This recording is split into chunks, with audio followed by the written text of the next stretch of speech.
Hi everyone and welcome to the second edition of The Weigh-In from Main Event Global. Today we're looking forward to tonight's fight between Deontay Wilder and Tyson Fury, the big rematch everyone's looking forward to. We've analysed all of the pre-match hype and the build-up as well as the weigh-in, and we're here to tell you what we think is going to happen and look at the betting odds. So Matt, what do you think has how the two fighters have prepared for, and what do you think of the weigh-in? Well, yeah, the weigh-in was absolutely unbelievable yesterday. I mean, starting with Deontay Wilder, he weighed in at 16 stone 7. And in his last fight against Fury, he weighed 15 stone 2. So from somewhere, he's found 1.5 stone. And he looked just as ripped as before. So he's put on some serious size. Fury himself is a lot heavier. He was 18 stone 4 last time, and this time it's 19 stone 7. But many people thought Fury had lost too much weight last time, so that wasn't much of a shock. People were expecting him to be heavier. He said himself he would be. But for Wilder to be the biggest of his career in over 40 fights is quite something. I can only assume that he wants to carry even more power in those punches, which is fairly frightening. Maybe he just thought last time he couldn't quite finish the job off, so this time he needs that little bit extra just to see out Fury. But then the only thing with that is if it gets into the later rounds, whether or not he's got the fitness and the endurance to keep it up, holding that extra weight. Well, yeah, that's the thing. His stamina is probably the one thing that's always been in question anyway. So carrying an extra 1.5 stone is a hell of a lot of weight, and I can't see that that's going to serve him well unless his whole plan is to take Fury out of there early on. Maybe he has no fear of Fury's power and is going to literally pile into him from the first round. Yeah. Mike Tyson-esque. Yeah. Well, it wouldn't necessarily be a bad way to go. I mean, obviously that is what he relies on, and that's what Bob Arum said. I mean, that's what everyone says. I mean, they're quite open about it. So, he is a knockout artist, and maybe that's what he'll try and do. It'll make for an interesting start to the fight if he does, and it'll be great to see how Tyson responds to it, and to use his skills and push those to the max to see how he comes out of it. I think he'll come out of it very well, to be honest. But it would make a spectacle of a fight to begin with. Anyway, I'm sure of that. Yeah, and I mean, it would be the opposite tactics of Wilder's last fight, where he hardly threw a punch for 6 or 7 rounds, just waiting for one big shot.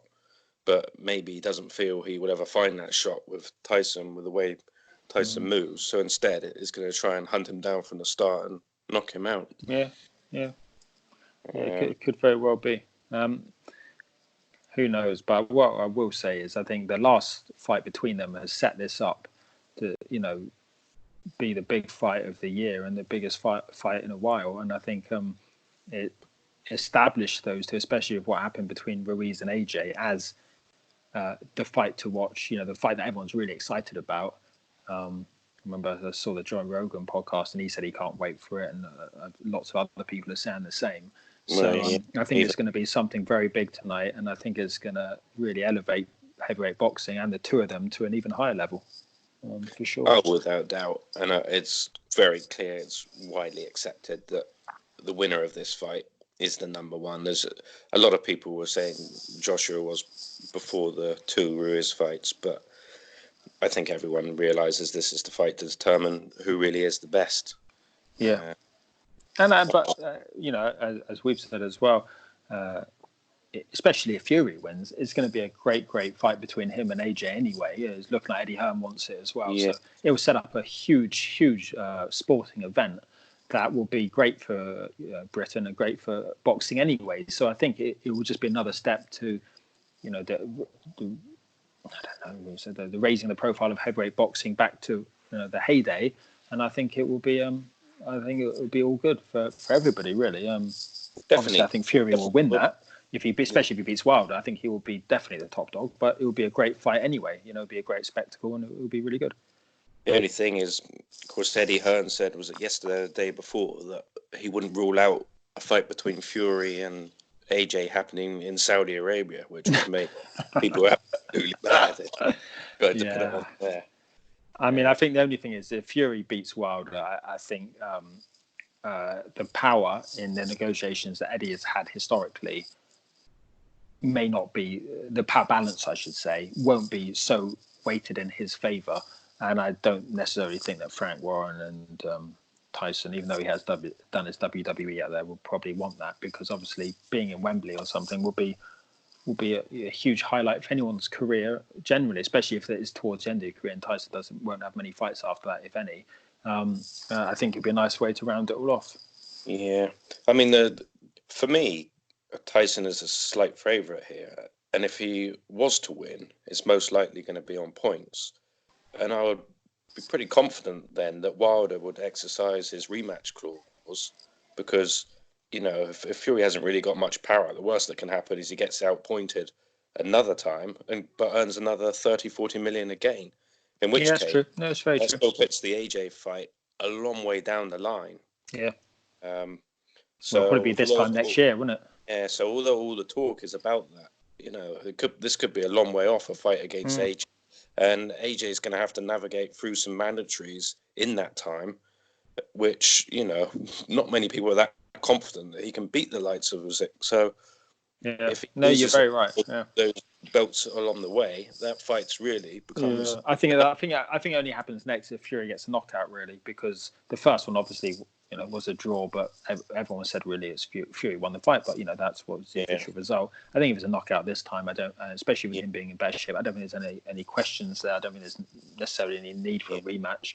I agree, but at the same time, other than a Wilder win on points, the next least likely occurrence is a Fury win by knockout. You know, it's much more likely he's just going to go the distance and box, because that's what he is. This is a boxer against a brawler.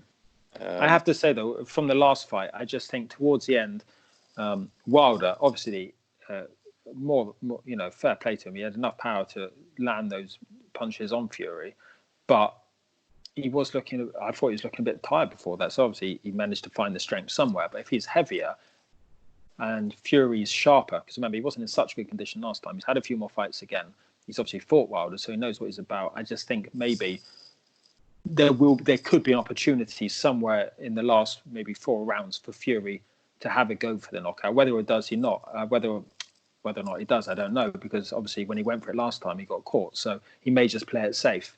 That's the thing, that fighting smart, there would never be any point in going for it, because almost certainly if it gets to that stage, he's going to be ahead on points, because he always is. Yeah, that's true. That would be a ridiculous risk to take, really.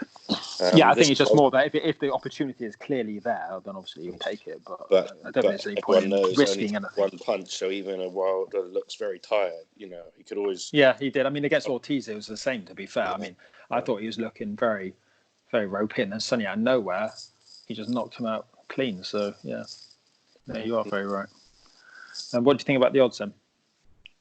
Well, I mean, this isn't one really for the people who like a gamble, because there's such short odds. I mean, what is almost non-existent, the odds on just a fighter to win. What are the odds on Wilder to win? What have you got there? Well, I'd say is it 10 yeah. 10 to 11 I got here. Let me see. Yeah, it's literally nothing in it whatsoever.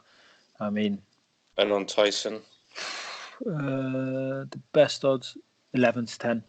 Yeah. Yes, I mean, you'd have to put a huge amount of money on to make anything back, and obviously, effectively, it's like 50-50.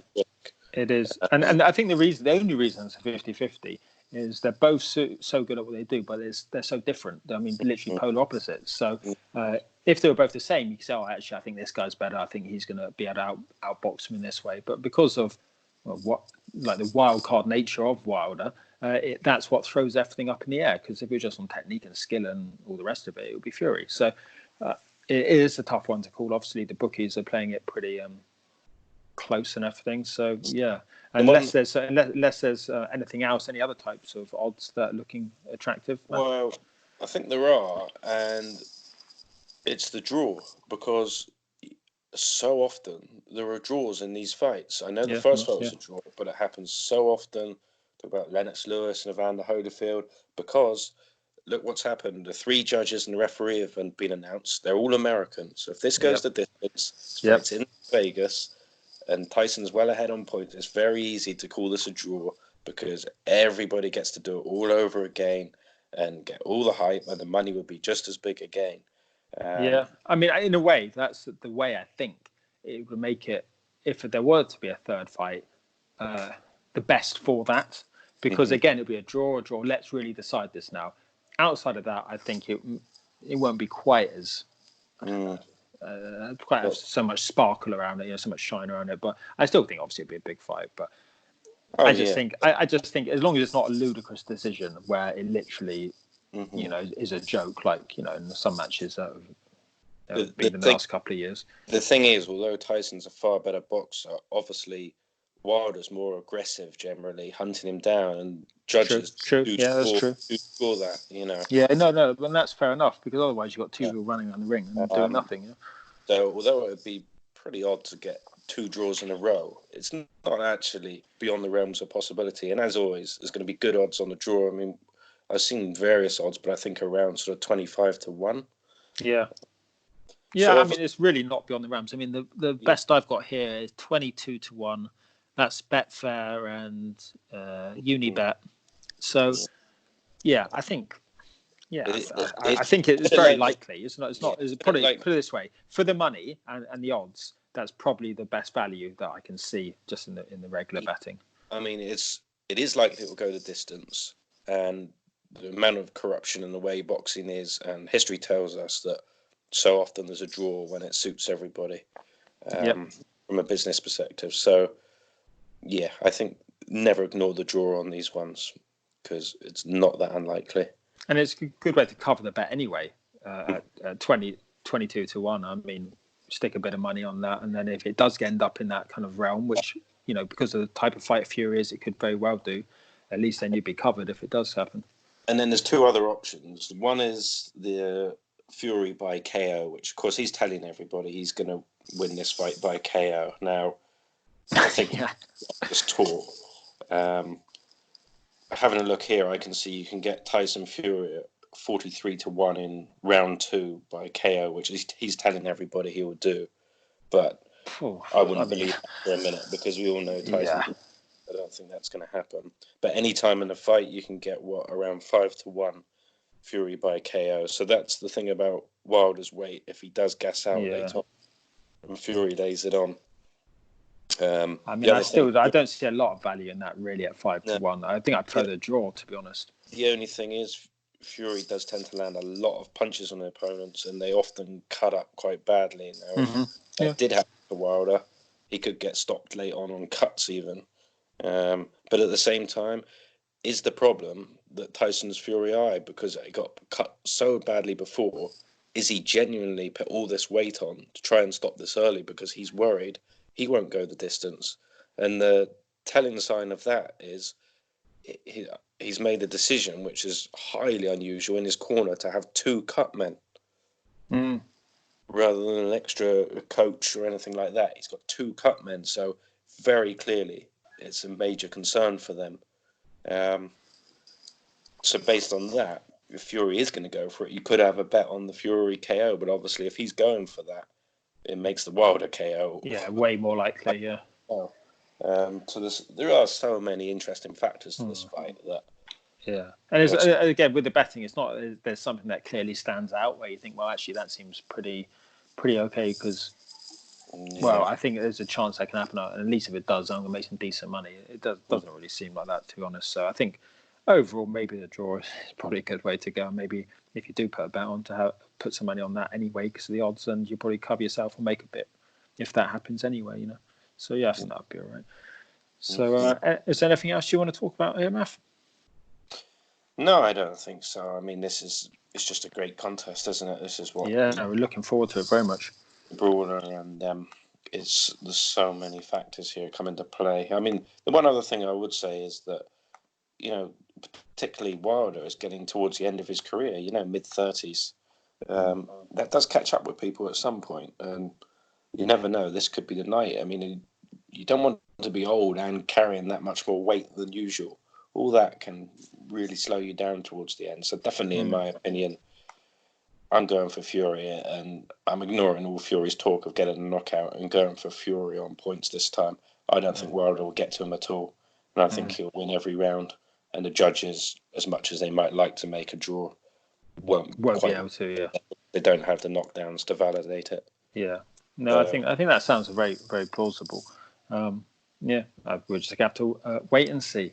So, what we're going to do, though, everyone, just to let you know, is we're going to be doing our third episode of the weigh-in tomorrow to reflect on the fight, talk about the outcome, and well, enjoy a good night's boxing, I suppose. Talk about it all. So that'll be up tomorrow, and hope you can join us again. Okay, so from Matt and myself, goodbye.